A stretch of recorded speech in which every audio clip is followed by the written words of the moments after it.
So diabetes పేషెంట్స్‌కి ఒక్కసారి insulin తీసుకోవడం స్టార్ట్ చేస్తే 100, 150 లెవెల్స్ పోతూనే ఉంటాయి. అంటే చాలా డేంజరస్ ఇది. ఫైనల్ స్టేజ్ అన్నట్టుగా భయపడుతూ ఉంటారు కదా!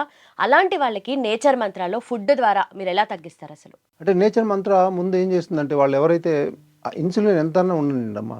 ఇప్పుడు లక్ష్మీ అనే అమ్మాయి 100 నుంచి తగ్గించుకుంది. హలీమా అనే ఆమె 66 ఇలా చాలామంది ఉంటారు. 100 కానియండి, 150 కానియండి. ఎంతుందనే దాన్ని కాదు. వాళ్ళ సైకాలజీ కూడా ఉంటది. వాళ్ళ ధైర్యం, వాళ్ళు రియలైజ్ అవ్వటం. మీ ముందు ఫస్ట్ ఇది ఈ విషయమే చెప్తాను నేను.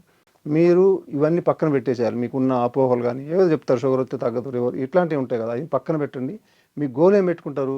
ఈ ఫుడ్ ఏమి ఇస్తారో అది కాదు. అది ఎలాగో మంచిగానే ఇస్తాం. మీరు స్ట్రాంగ్‌గా ఉండాలి మీరు. హ్మ్. మీరు దీని అంతు చూడాలని మీరు అది మీరు దానికి మీరు గనక వస్తే మా దగ్గర ఒక ఫుడ్డే కాదు. ఒక ఫుడ్ ఇస్తాం ఒక వైపు నుంచి. అటు మెడిటేషన్ ఉంటది. అటు యోగా ఉంటది.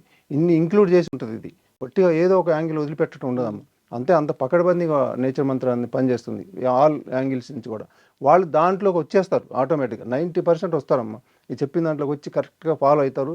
అట్లనే రిజల్ట్ కూడా వాళ్ళకి వచ్చిద్ది. రానోళ్ళు కొంతమంది ఒక 10, 20% దాకా ఉంటారు. వాళ్ళకి మనం ఏం చేయలేం వాళ్ళకి. హ్మ్. అది జరుగుతా ఉంటది.